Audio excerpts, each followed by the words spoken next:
Motivation for tough times is not about pretending everything is fine, and it's not about forcing a smile while you're breaking inside. It's about finding a reason to take the next step when your energy is low, your mind is loud, and your situation feels heavy, because tough times don't just test your patience, they test your identity, your beliefs, and the promises you made to yourself when life was easier. There are seasons where nothing seems to work, where you try and still fall short, where you pray and still wait, where you show up and still feel unseen. And in those moments, the world can start to shrink. Your confidence can start to fade, and you can begin to wonder if your best days are behind you. But hear this clearly. A hard season does not mean a hopeless life. A setback does not mean you are finished. And pain does not mean you have no purpose. Pain means you are human, and this moment is asking you to grow in a way comfort never could. Tough times are a kind of pressure, and pressure can either crush you or shape you, but the difference is not luck. The difference is what you choose to do when you don't feel like doing anything. Because the secret of people who make it through storms is not that they are always strong. It's that they refuse to quit, and they learn how to keep moving while they heal. Never give up doesn't mean never rest. It doesn't mean ignore your emotions, and it doesn't mean do it all alone. It means you do not surrender your future to today's feelings. You do not make permanent decisions in temporary pain, and you do not let one chapter convince you the whole story is over. Sometimes the bravest thing you can do is not to fight harder, but to simply stay in the game, to stay on your feet emotionally even if you feel tired, to keep your routines alive even if your motivation is gone, to keep one small habit going so your life doesn't collapse under the weight of everything at once. Because when life is tough, your mind will try to trick you with extreme thoughts. It will never get better. I always fail. I'm not built for this. I'm too far behind. Nothing I do matters. And those thoughts feel real because they are powered by pain. But feelings are not facts. And a tired mind is not a truthful mind. Your job in tough times is to create a small distance between what you feel and what you do, because resilience is not a personality trait you're born with. It's a skill you practice. You practice it every time you take the next best action instead of doing nothing. Every time you choose patience instead of panic. Every time you choose effort instead of escape. Every time you choose hope instead of surrender. And hope is not denial. It is the decision to believe that your efforts can still matter, even if the results are not visible yet. If you're in a tough season right now, you need to understand something important. Your life is not measured only by the moments you win. It is measured by the moments you refuse to give up, because anyone can keep going when things are easy. But it takes a different level of character to keep going when you are disappointed, exhausted, heartbroken, or uncertain. Tough times reveal what you value, and they show you what parts of you still need strengthening, not to shame you, but to prepare you. Many people look back later and realize the moment they thought was destroying them was actually building them, giving them a deeper patience, a stronger work ethic, a wiser perspective, and a more mature understanding of what truly matters. But you can't see that while you're in it, because when you're in pain, your vision becomes narrow. You only see what you lost, what you lack, and what you fear. So your first mission is to widen your perspective on purpose. Remind yourself that this is not your whole life. It's a season. Remind yourself that you have survived hard days before. Remind yourself that you have solved problems before. Remind yourself that you have endured discomfort before. And if you have done it before, you can do it again, not because it will be easy, but because you are more capable than your current emotions are telling you. Never giving up starts with a simple but powerful truth. You do not need to see the entire path to take the next step. You don't need to have the full plan to do today's work. You don't need perfect clarity to make a practical decision.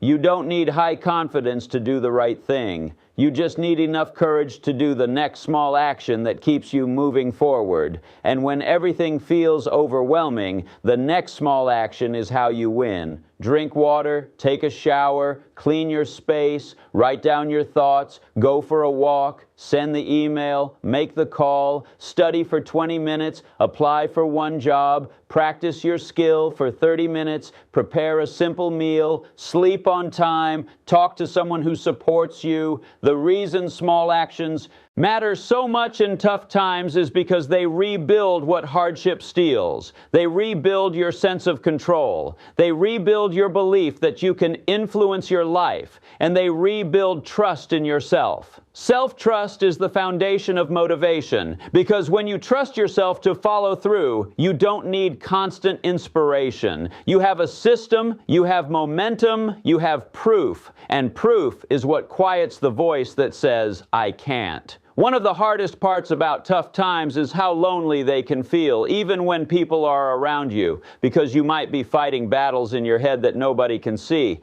and that invisibility can make you feel misunderstood. But you must remember that isolation is dangerous when you're already struggling. So part of never give up is allowing yourself to be supported. Talk to a trusted friend, a family member, a mentor, a counselor, a therapist, a coach, a community. Not because you are weak, but because you are wise enough to know that strength is not silence. Strength is taking responsibility for your well-being. And if you are dealing with intense anxiety, depression, or thoughts of self-harm, treat that like the emergency it is and reach out to a mental health professional or a local crisis hotline immediately. Your life is not a debate. It is valuable, and you deserve real support. Now, beyond emotional survival, tough times also demand a practical mindset shift. Stop asking, "Why is this happening to me?" and start asking, "What is this demanding from me?" Because the first question can trap you in victimhood, but the second question puts power back in your hands. Maybe this season is demanding discipline from you. Maybe it's demanding patience. Maybe it's demanding a new skill. Maybe it's demanding better boundaries. Maybe it's demanding that you stop ignoring your health. Maybe it's demanding that you stop chasing approval. Maybe it's demanding that you rebuild your finances. Maybe it's demanding that you let go of what is not meant for you. And while you may not control what happened, you always control what happens next. And the moment you truly accept that, you stop feeling completely helpless. Tough times often expose the gap between who you are and who you need to become to reach the next level. And that gap can feel painful, but it's also a gift because now you have direction. You can train, you can learn, you can improve. You don't have to guess. You don't have to keep repeating the same patterns. You can evolve. The phrase, "never give up," does not mean keep doing the same thing forever. It means you don't give up on the mission, even if you have to change the method. If one door is closed, you look for another. If one approach failed, you refine it. If one plan collapsed, you build a new plan. And if you feel like you have lost everything, then you build from what you still have. Your mind, your hands, your time, your ability to learn, your willingness to try again. People underestimate how powerful it is to simply start again, because starting again feels humiliating to the ego, but it is heroic to the soul. When life knocks you down, your ego says, "Don't try again, you'll look foolish." But your future says, "Try again," because quitting is the only way to guarantee you never win. And understand this, many breakthroughs are not a result of one dramatic moment. They are a result of someone refusing to quit during the boring, painful middle. The middle is where most people disappear. The middle is where the excitement is gone and the results are not here yet. The middle is where you're tired of waiting and tired of working and tired of hoping. And if you can make it through the middle, you become rare. You become someone who can be trusted with bigger dreams, because bigger dreams require bigger endurance. So how do you survive the middle? You simplify your life, you return to fundamentals, you protect your energy, and you focus on consistency over intensity. Intensity is what you do when you're fired up. Consistency is what you do when you're not. And tough times require consistency. Build a simple routine that keeps you stable. Sleep at a reasonable time. Wake up at a consistent time. Move your body daily, even if it's just a walk. Eat real food most of the time. Drink water. Limit doom scrolling and constant bad news. Schedule 1 or 2 priority tasks each day and end the day with a short reflection. What did I do well? What did I learn? What will I do tomorrow? Do not try to fix your entire life in one day. When you try to fix everything at once, you get overwhelmed and quit. Instead, fix one small thing, then another, and let progress become your oxygen. You also need to master your inner dialogue, because your mind can be either your weapon or your prison. In tough times, speak to yourself. Like a coach, not a critic. A critic says, "You're failing again, you're hopeless." But a coach says, "This is hard, but we're going to do the next step." A coach does not sugarcoat reality, but a coach also does not destroy the player. You are both the player and the coach in your life.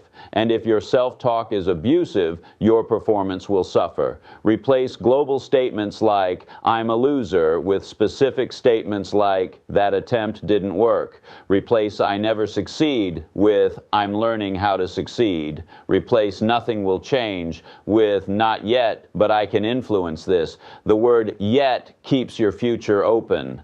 Tough times are not the time to demand perfection from yourself. They are the time to demand persistence. There will be days you do less, days you move slowly, days you can only do the basics, and that's okay. Never giving up sometimes looks like doing the minimum that keeps your life from falling apart. Getting out of bed, taking your medicine, eating something, paying one bill, answering one message, showing up for one appointment. Don't shame yourself for slow progress. Slow progress is still progress, and often it's the only kind of progress that is sustainable under pressure. Another thing tough times will test is your ability to delay gratification. When you're hurting, you'll want quick relief. Junk food, scrolling, sleeping all day, substance use, overspending, unhealthy relationships, anything that numbs you. But relief is not the same as healing. Relief is temporary. Healing is a process. The winning choice is to pick coping strategies that strengthen you instead of weakening you. Exercise, journaling, prayer or meditation, therapy, learning, creating, talking to supportive people, building a skill, working a plan. You don't have to be perfect, but you do have to be honest. If your coping is making your life smaller, then it's not coping, it's escaping. And the longer you escape, the harder it becomes to return. So, choose one healthy coping habit and practice it daily until it becomes your anchor. Tough times also demand faith. Maybe not religious faith for everyone,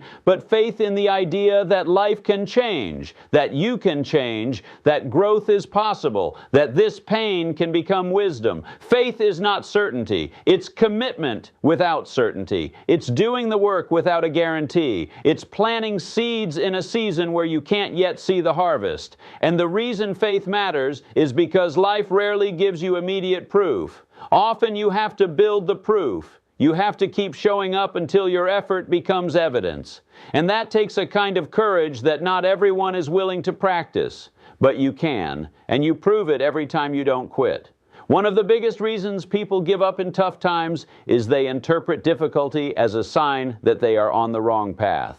But difficulty is often a sign that you are on a real path. Anything meaningful will challenge you. Education, career growth, entrepreneurship, fitness, marriage, parenting, healing, spiritual growth. None of it is easy. Easy paths rarely lead to extraordinary destinations. If you want an extraordinary life, you must be willing to do ordinary work for an extraordinary amount of time. And yes, that includes doing the work while you're tired. This is why tough times can become your advantage. They teach you endurance. They force you to develop a backbone. They train you to keep moving without applause. They train you to rely on discipline rather than moods. And once you have that, you become hard to stop. Because the world can take many things from you, but it cannot take the character you have built through struggle. It cannot take the resilience you earned. It cannot take the lessons you learned. It cannot take the maturity you developed. Those become yours forever. And one day, you will realize that the person you are becoming is stronger, wiser, and more grounded than the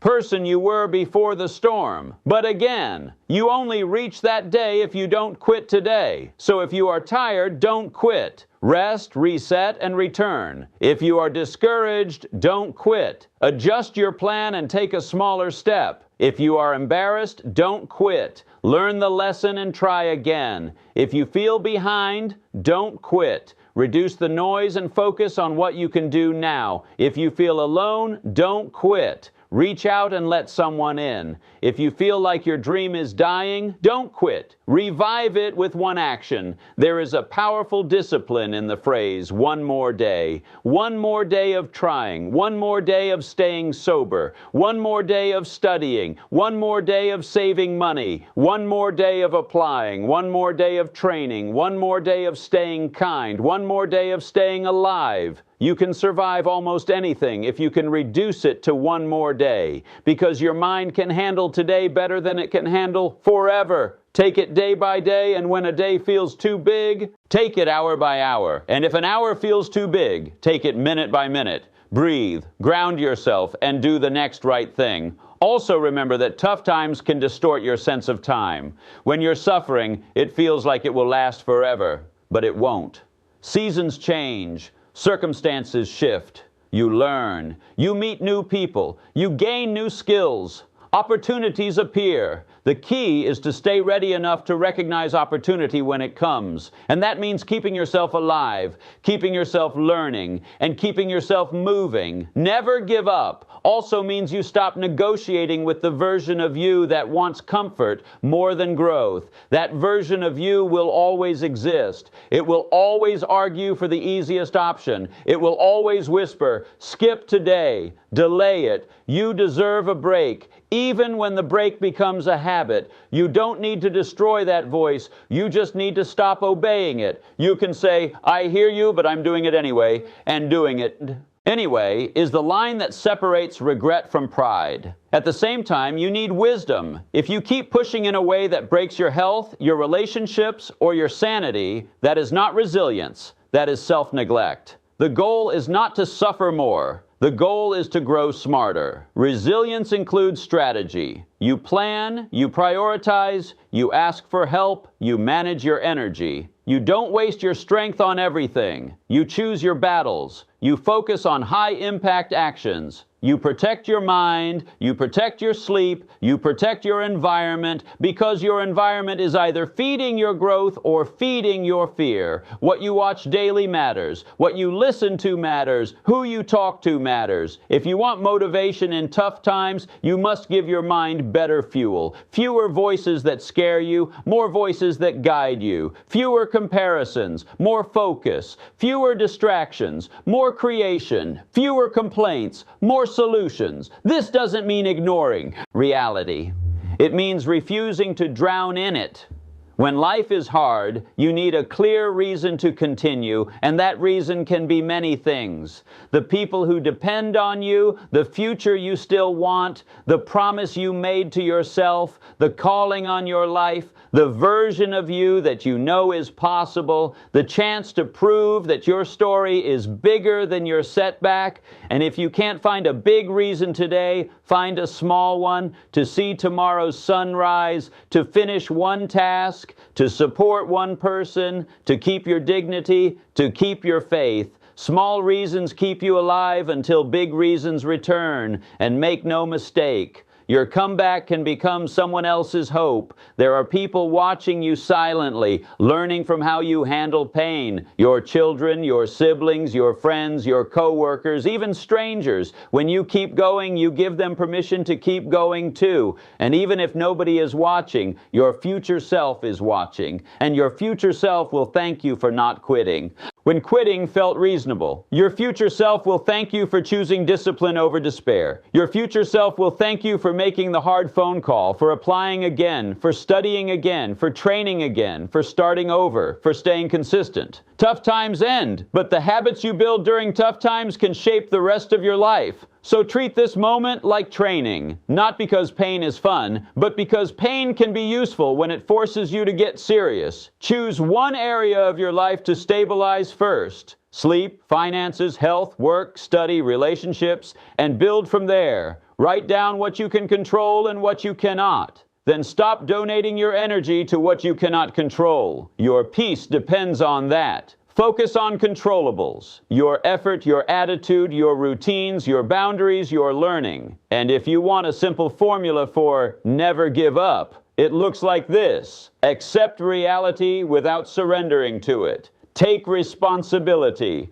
Without blaming yourself for everything, do small, consistent actions instead of chasing big emotional highs. Learn from setbacks instead of making them personal. Ask for help instead of isolating. Rest when needed, but return quickly. And keep your eyes on the long game, because the long game is where your life changes. Your life doesn't change because of one motivational speech. It changes because you decide to live differently after the speech ends. It changes because you choose better today than you chose yesterday. It changes because you keep choosing even when it's hard. So if you're in a tough time right now, let this be your message. You are not alone. You are not weak for struggling. You are not behind for healing. You are not finished because you fell, and you are not defined by this pain. You are defined by what you do next. Take the next step. Make it small. Make it real. Then take the next. And if you fall again, stand again. If you cry, cry and still move. If you feel fear, breathe and still move. If you don't feel confident, act with courage anyway. Never give up, not because life is guaranteed to be easy, but because your future is still possible. Your growth is still happening. Your strength is still inside you. And the fact that you are still here means the story is not over.